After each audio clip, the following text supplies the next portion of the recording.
Welcome to the Inspired Living with Autoimmunity podcast, the podcast for high achievers who want to stay sharp, focused, and full of energy despite their diagnosis. With your host, National Board Certified Functional Medicine Health Coach, Julie Michelson, where Julie helps you take your power back from autoimmunity. And now here's your host, Julie Michelson.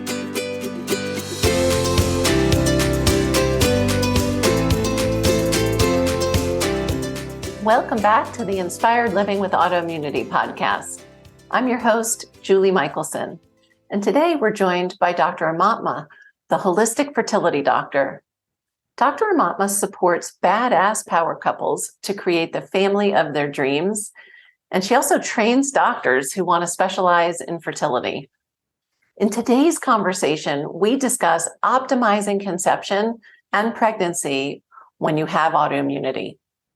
Dr. Aumatma gives us simple steps to take and tests to consider to improve outcomes. And even if you aren't planning on having a baby anytime soon, our conversation will help you up-level your health. Dr. Aumatma, welcome to the podcast. Thank you so much for having me, Julie. I'm excited to be here. I am so excited as well. I love your work. I love your podcast, and I know listeners are going to get so much value out of this. So let's dig in. For those that are unfamiliar, how did you get to be this fertility expert?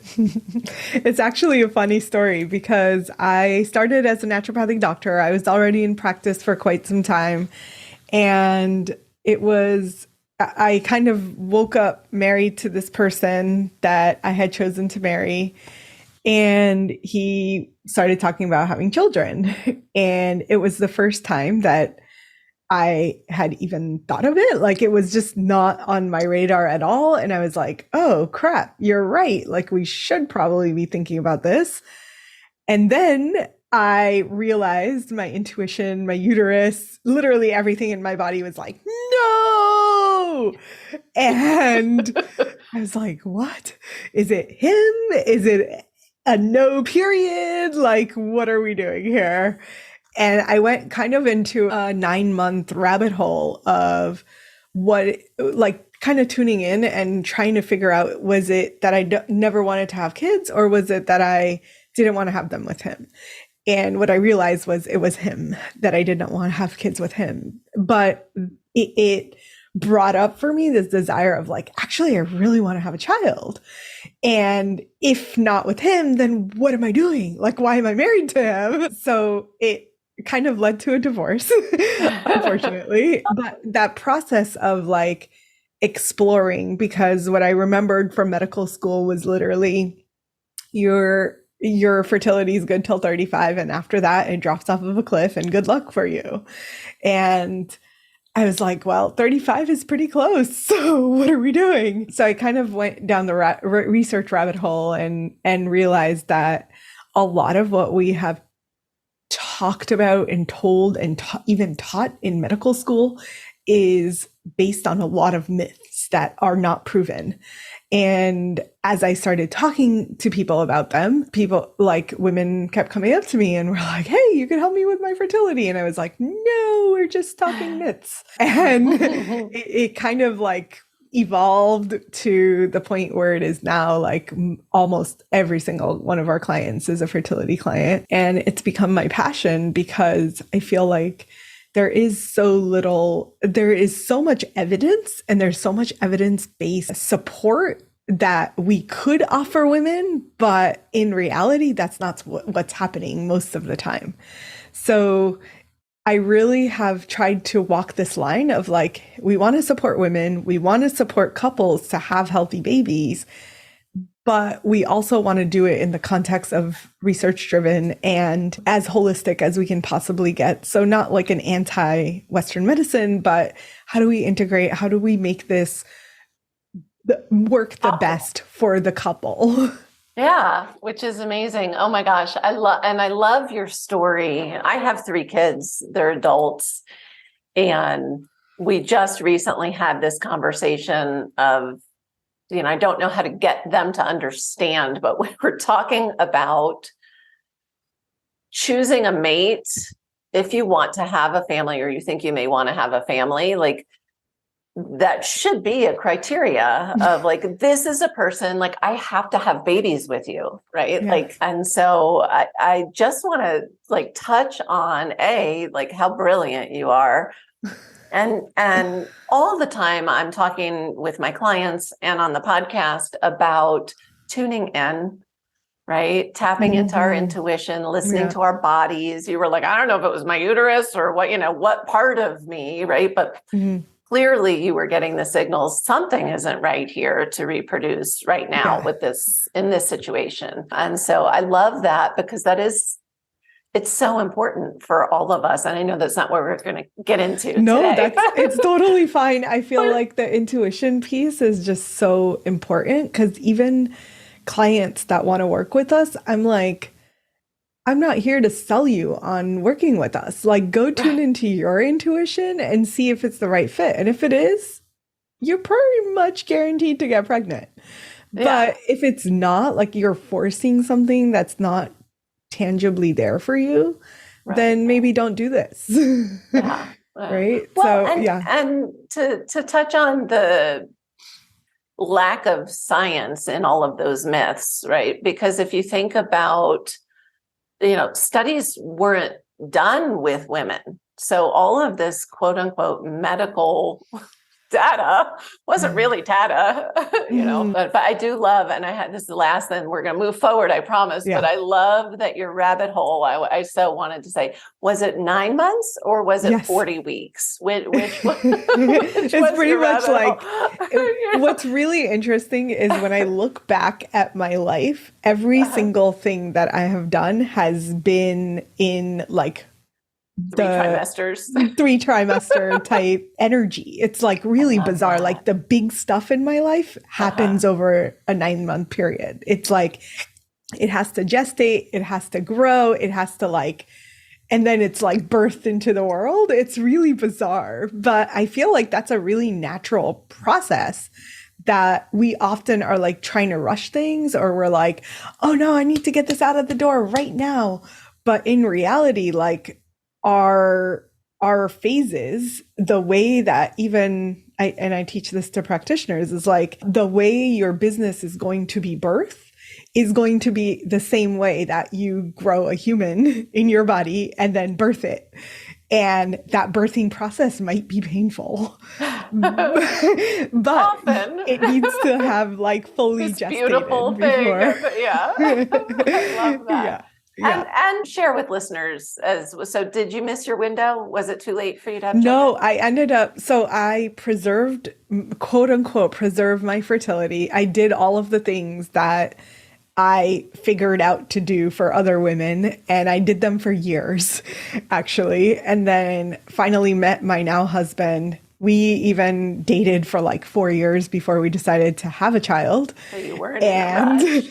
Yeah, and I was 38 when I had my little one. So I feel like, it is possible that we choose what it is that we do and like who we reproduce with, and if it's like the right time or not the right time. Like there's so many women out there that are asking these questions, and I feel like the go-to answer is, well, freeze your eggs and don't worry about it. And I'm like, I don't know if that works actually. It might not be option number one.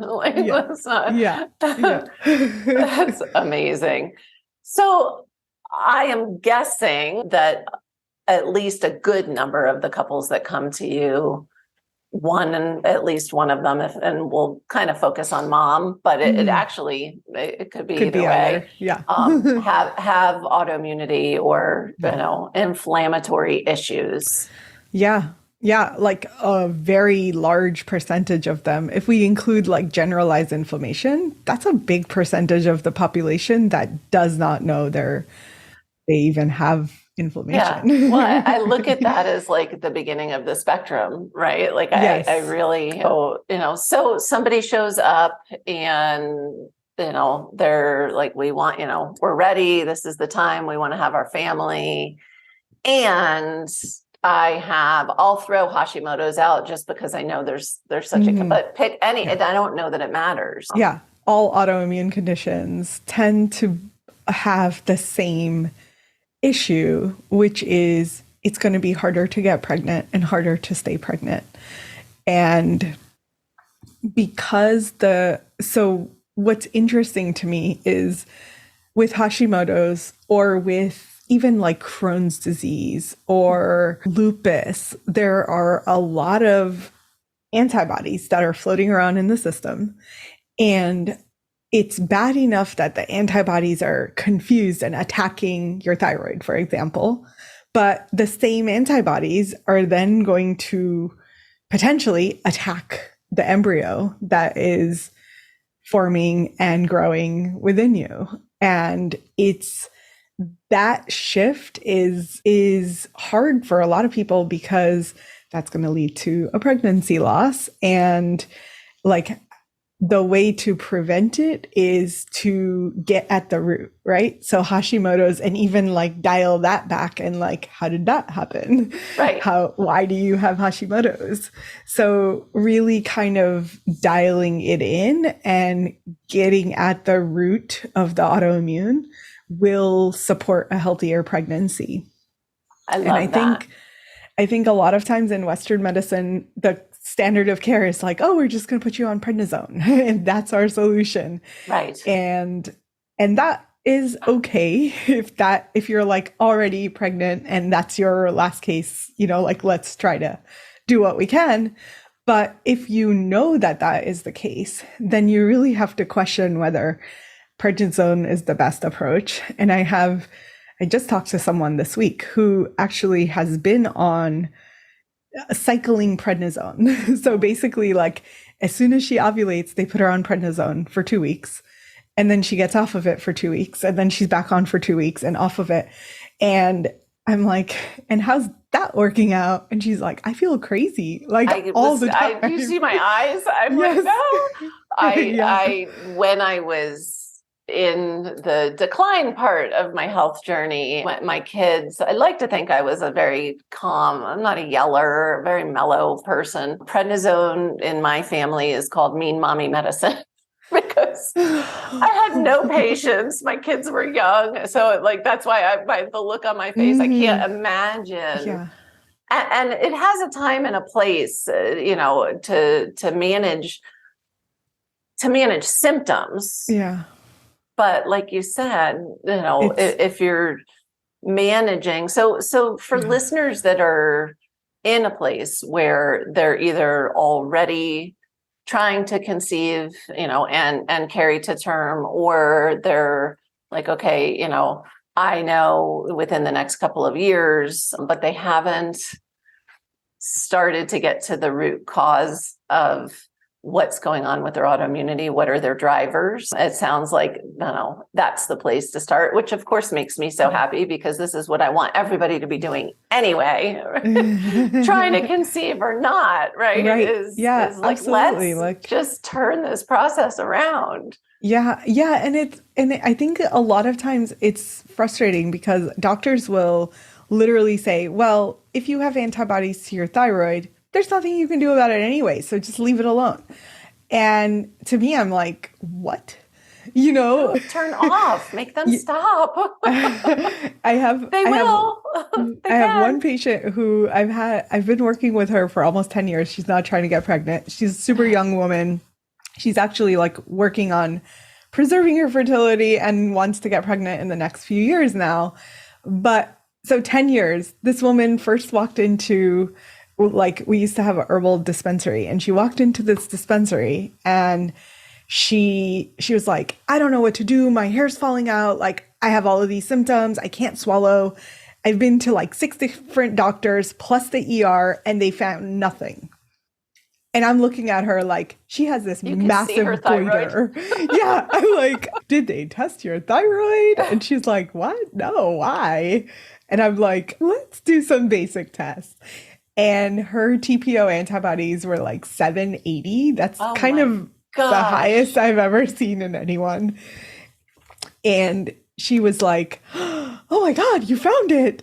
And I'm like, oh no, this is just the beginning. Like, if you have this, then we need to figure out what else is Why? happening. Yeah. And sure enough, within like a couple of weeks, her antibodies went down, the goiter went down, she was able to swallow again. Like, it just seems crazy to me that 6 different doctors, the ER that has access to so much technology, and they couldn't like Run a see blood this test. massive goiter in her neck. Like, I don't know. I don't get it. So That is so crazy. But think about what a blessing for her that, as you said, and that was 10 years ago, but yeah, as she's starting to consider that she's almost ready to start a family, she's managed all of that yeah, because, that could be, who knows how many miscarriages she's avoiding absolutely. down the road. Absolutely. I don't know. So, Yeah. what are, I would imagine most listeners, and it's probably the same for you, are already kind of on that path, right? Of the pups are chiming in. They are looking for root cause or working on root causes. I used to say root cause all the time. I'm like, when is it just one? It's not. So hopefully they're already taking steps to identify and start to manage. But and I know there are commonalities. Yeah, so absolutely. is there, if somebody's trying to conceive, is there a particular way of eating or diet, nutrient, what do you tell people to do? I think a good general starting point is the AIP diet. And that's the autoimmune protocol diet. The main things on there, it gets very like nitty gritty, but the main things on there, like avoid gluten, avoid soy, avoid dairy, avoid sugar and corn. Those are the 5 big ones, right? So that helps to at least get to the point of like instant reduction of inflammation, and then we can actually like do some more tests and try to figure out like, do you have food sensitivities? Is there intestinal permeability issues that are going to then support or make worse the antibodies that your body is creating? So I think that it's a good plug. The AIP is like an instant, like, let's get at this as quickly as we can. Yes. And then we can like figure out more details. And I've seen antibodies that people are making because of food sensitivities to like beef, which is crazy. Or spinach or kale or like all the things that you're like, what? We shouldn't be reacting to this, but it really doesn't matter. Like, your body can literally react to any food that you consume.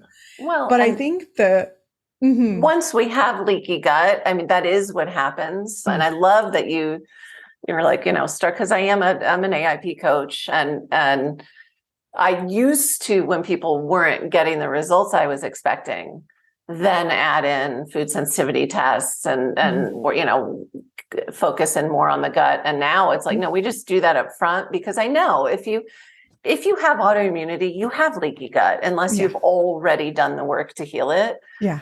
I joke, even a few years ago, I did a food sensitivity panel and I was like, oh, there's Wednesday night dinner. It was salmon and broccoli and garlic, and I was like, spinach, all the things. Right. Yeah. But that's what happens is, once the leaky gut is there, and it is, if you have autoimmunity, you have it. I mean, you have had it. So, and I love that you clarified too, because people look at AIP and they get so overwhelmed because it is really in depth and intense. And you need a coach. If you're going to do that really well, you need someone like Julie who is going to support you through it, because it can be super overwhelming. It can be. And then people tend to get stuck in the elimination phase. We forget it's a phase, right? Like you were talking about, trimesters and growing a human time frame.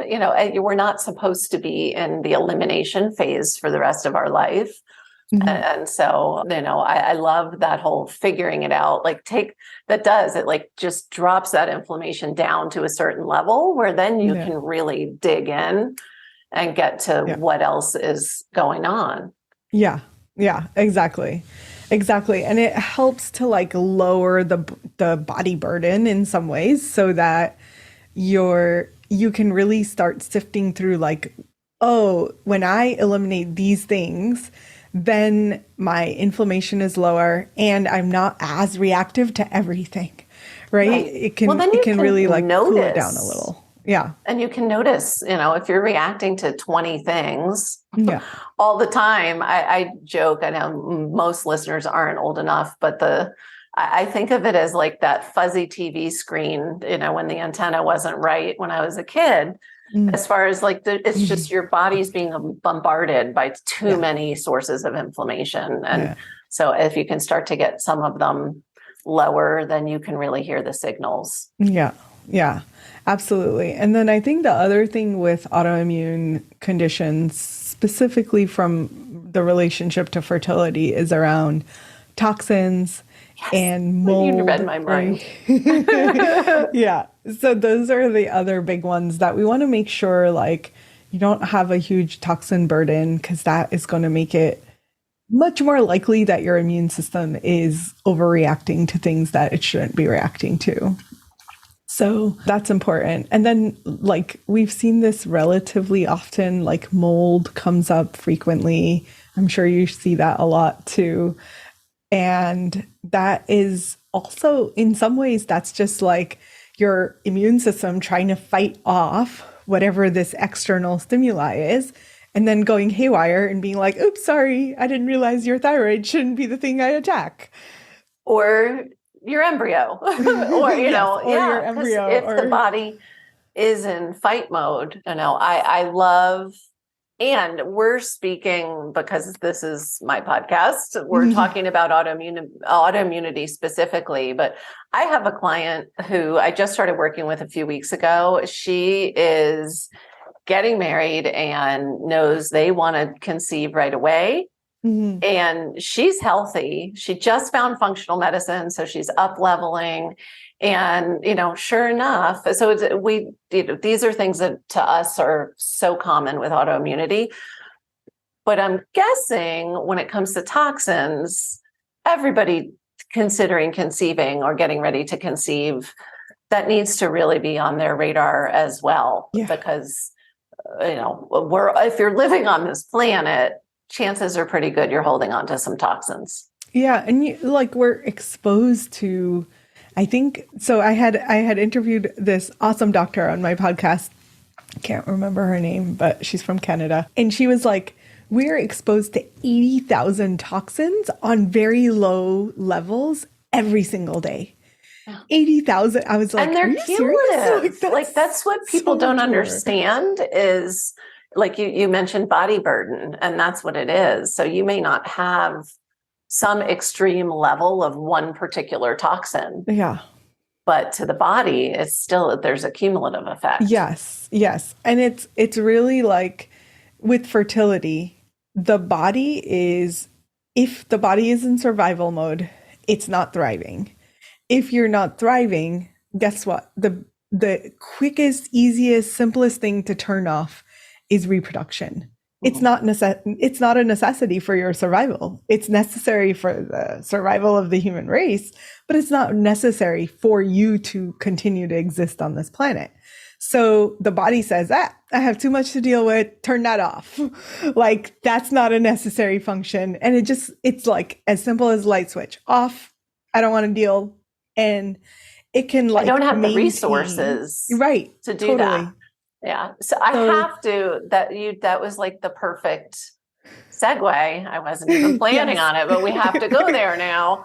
Survival mode, I think of Yeah. chronic stress, right? Yes, Yeah. it's so easy to we've got food, we've got toxins, and they're all important. But what do you say about managing stress or evaluating stressors?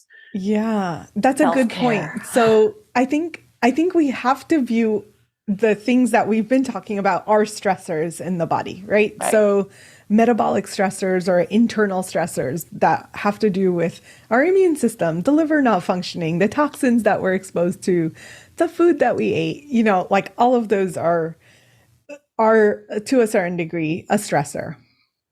And then we have the external stressors, quote unquote, that are our boss that we don't like, or the job that's super high pressure, or the relationship that's strained for whatever reason.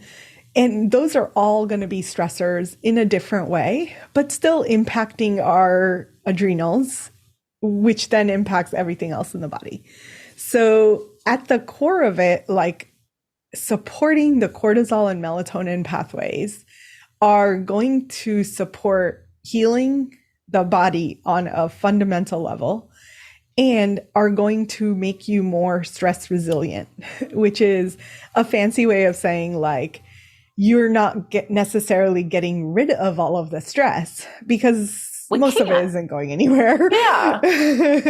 Right. Like your body's still like you're still breathing the air in that you breathe in. But if you can lower the burden, the total toxin burden on all levels, and if you can build in some extra stress resilience, now your body has the capability to say, hey, I can shift from survival into thriving. And I'm okay to turn this reproductive switch back on.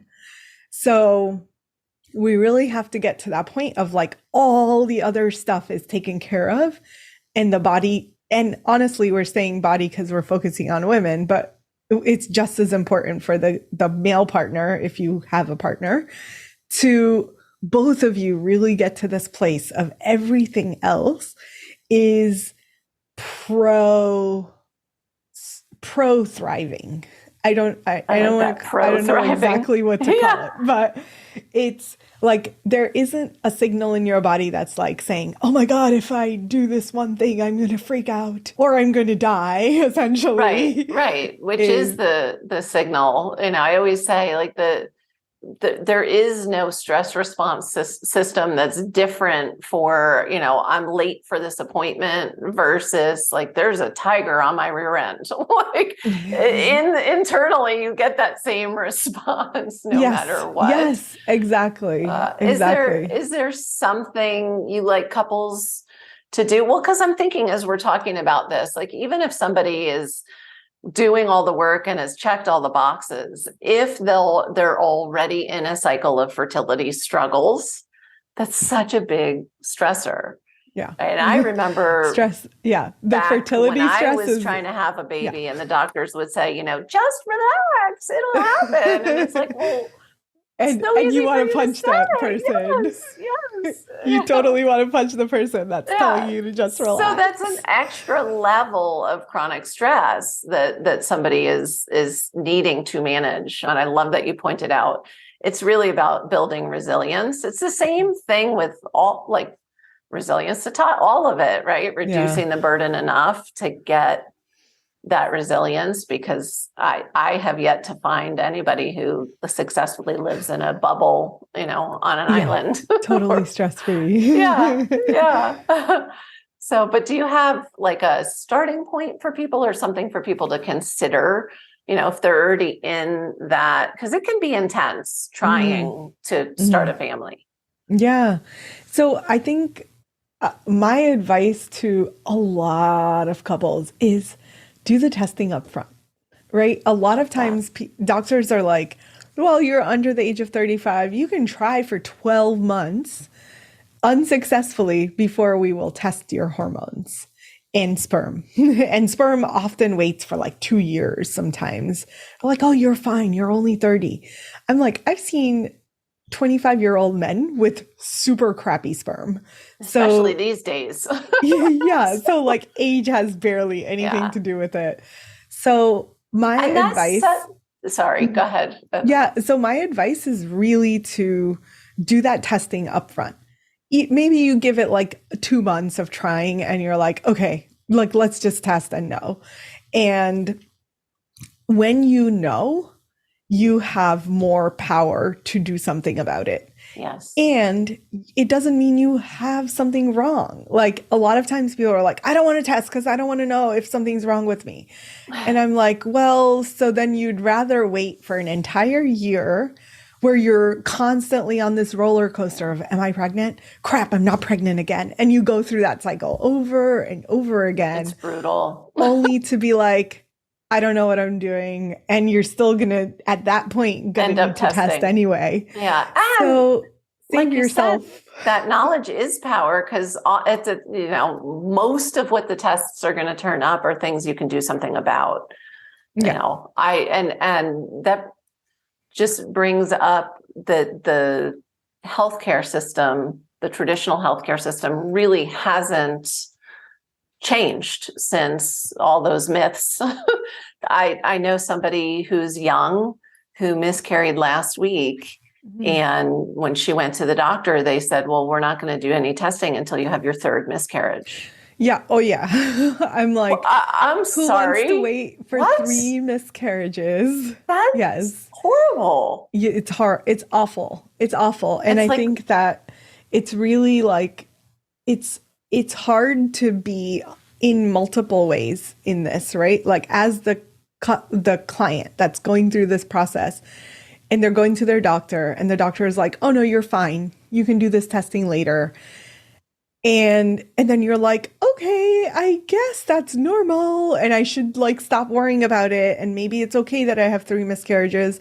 But your body is, every single time you have a loss, it's going into survival mode, right? It's literally like, oh my God, I'm dying. And that degree of stress is going to make another loss that much more likely. So if we're not healing in between, like you have a loss, fine, it happened once. Let's figure out why it happened. And yes, there are lots of reasons why miscarriages happen.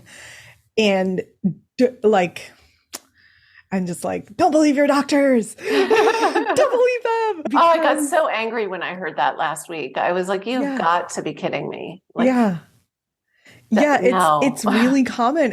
And like I was just talking to a colleague of mine who is trained as a naturopathic doctor. She's really smart. And she had a miscarriage. She went to the doctor. Her OB was like, oh, no worries. Just try again. It'll be fine. Just give it 2 months and then you'll be fine.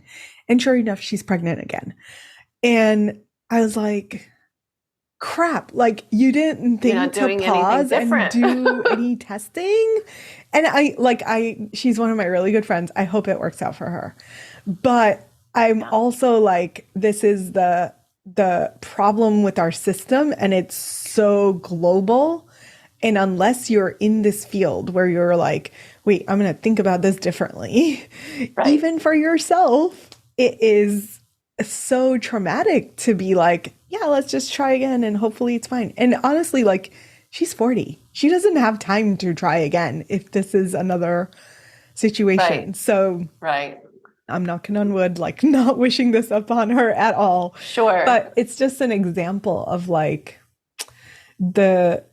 even the most knowledgeable, skilled people are being given this message of like, it's okay, just try again.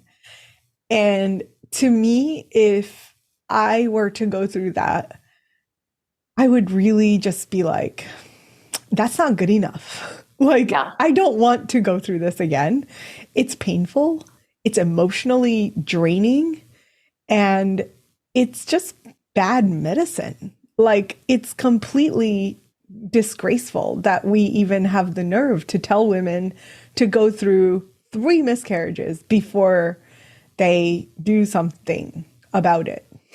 Yeah. And the level of testing that they do is like still the tip of the iceberg.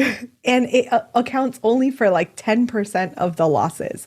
So the other 90%, they're going to say, sorry, unexplained miscarriage.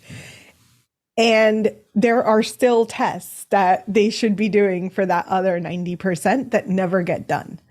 So sorry, I went on a rant. No, don't be sorry. Can you share with us some of those tests, things that people could be asking for? Totally. I think looking for autoimmune conditions should be at the top of the list, right? So we're doing these like super heavy duty genetic tests before doing the basics, which is autoimmune. Like just test ANA. It's like a $15 test.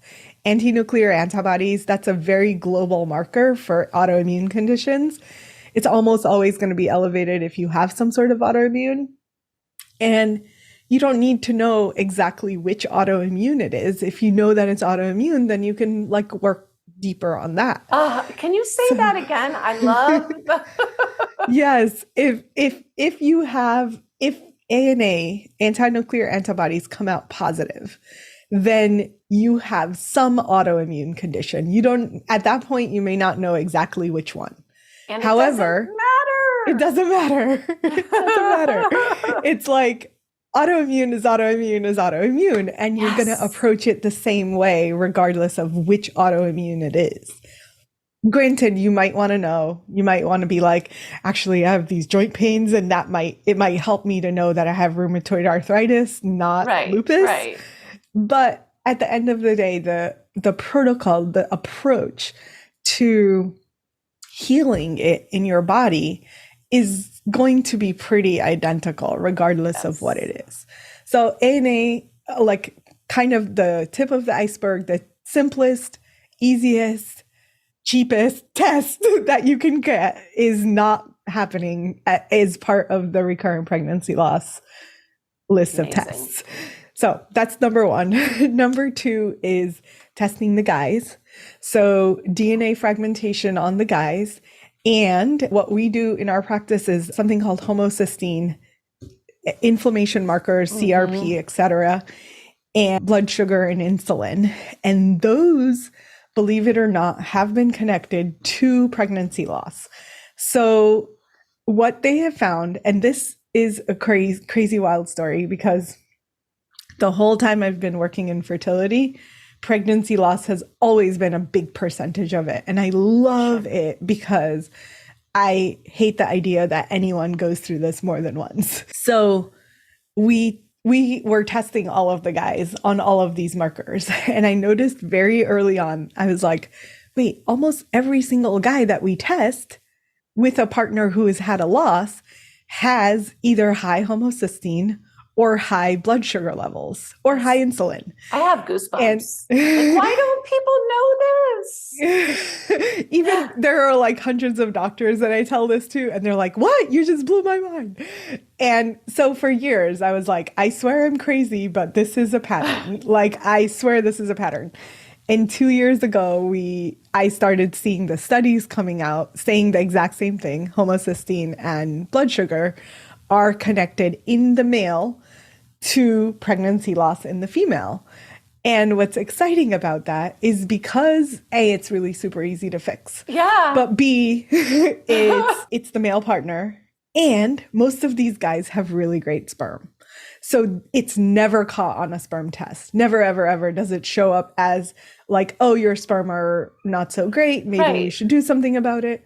No, these markers are completely independent, yet it is impacting the outcome of the pregnancy. And there are studies on that show that it's impacting the outcome of the pregnancy. Well, and even beyond that, if you think about once they have, a healthy pregnancy that results in a baby, these guys are going to be so much healthier long term because A, like you said, these are easy things to fix once you know they're there. And they're so important. I mean, you don't want high homocysteine, and you certainly don't want high blood sugar, which is way too common these days. Oh my goodness. And the number of times guys are, and I'm like, I've repeatedly told guys like, oh, you're borderline diabetic. Did your doctor talk to you about that? They're like, no.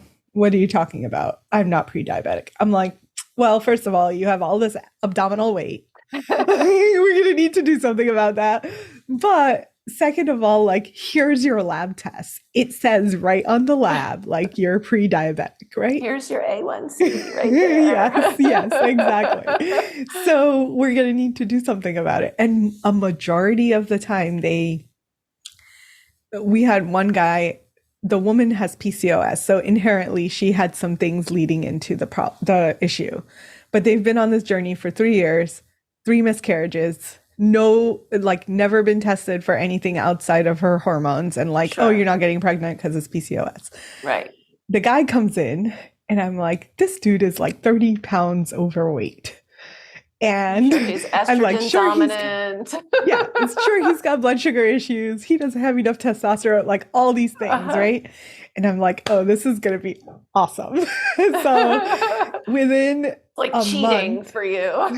yeah, I'm like, oh, yes, we want to work on her PCOS, but we really need to work over here and get him to the point where he feels amazing. And the funniest part was we worked with him for a couple of months. He lost like 45 pounds in 3 months or something like that. Wow. And we essentially didn't do anything except eat healthier, right? Like there was no diet, there was no like massive change. It was just like, here's the guidelines, eat anything you like on this guideline. Real food, eat some real food. Yeah.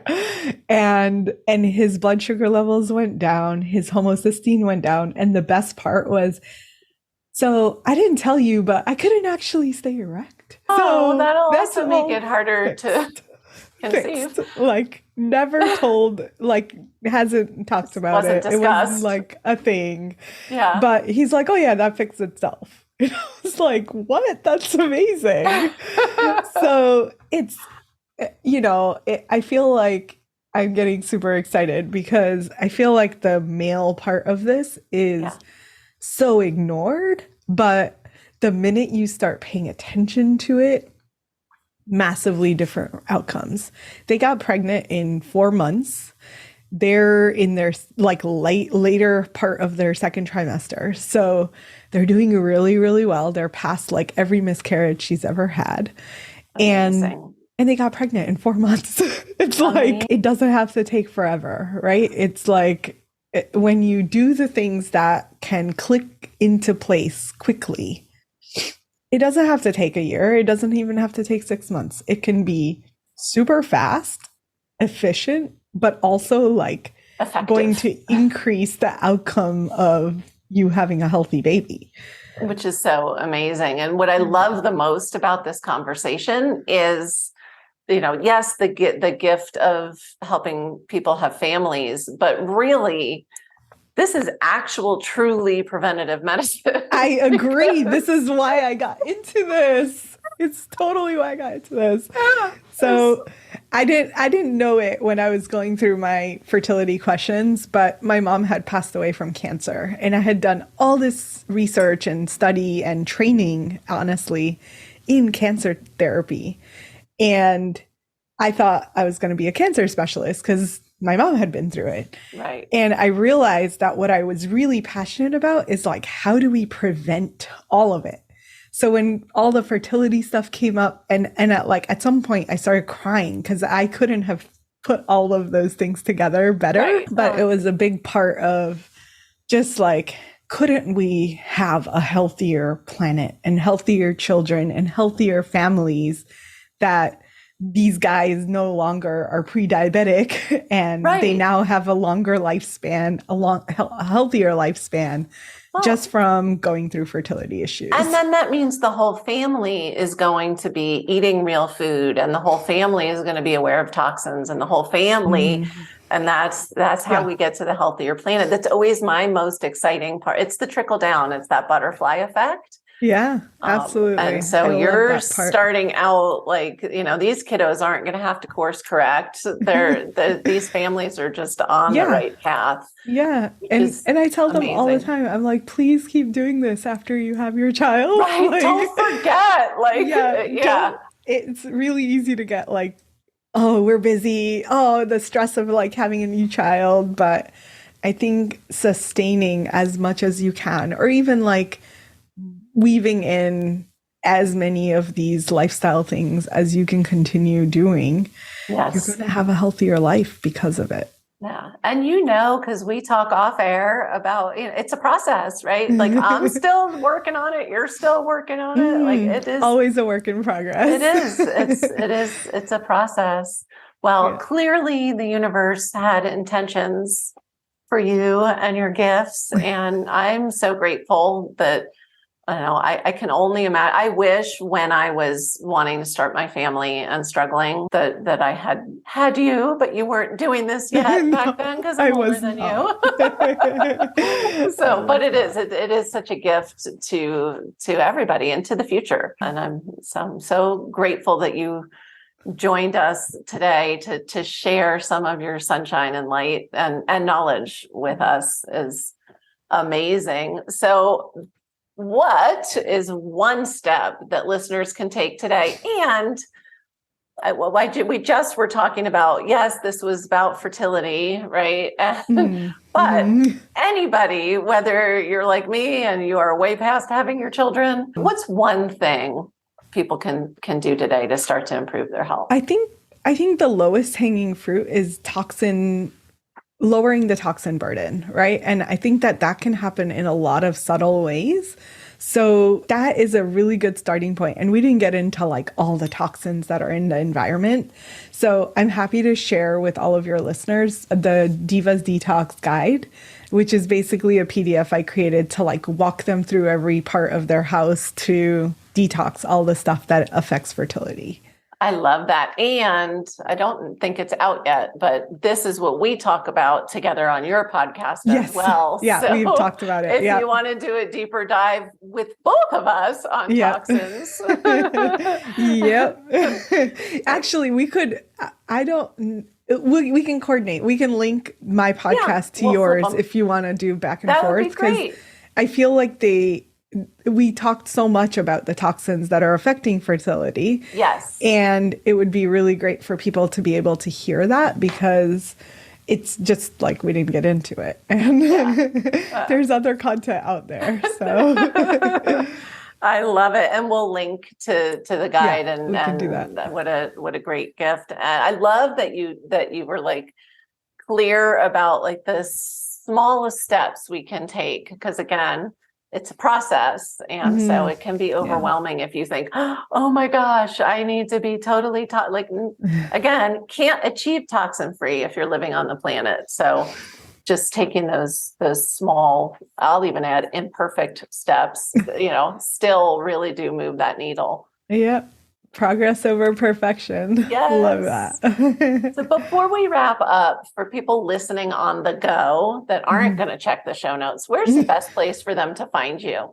On Instagram at Holistic Fertility Doctor, there's like tons and tons of content on there, and you're welcome to DM me if you're like, hey, you said this thing, I have a question, whatever. We're very much active on Instagram.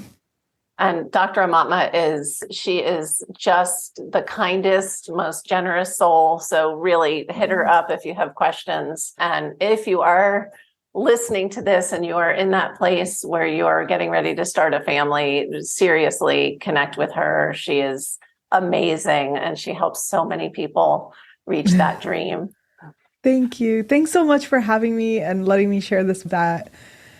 Gosh, like the things that you support people with, the fertility, there's just so many pieces that I feel like connecting the dots and like having us all working together to achieve this like vision that we all have for a healthier planet it's happening. It will happen. This is why we have these conversations. Absolutely. So, Aumatma, thank you so much. You've shared amazing gold with us today. Thank you. For everyone listening, remember you can get the show notes and transcripts by visiting inspiredliving.show. I hope you had a great time and enjoyed this episode as much as I did. I'll see you next week. Thank you for listening to Julie Michelson's Inspired Living with Autoimmunity. Did you enjoy this episode? Please like, share, and subscribe wherever you listen to podcasts. If you'd like to get a transcript of this and every other episode, just head on over to inspiredliving.show or click on the link in this episode's description. There, you can also find everything we discussed in this episode, including links and information about our guest. You can even send in your questions to be answered by Julie in a future episode. That's inspiredliving.show. Until next time, this is Julie Michelson's Inspired Living with Autoimmunity podcast, helping you take your power back.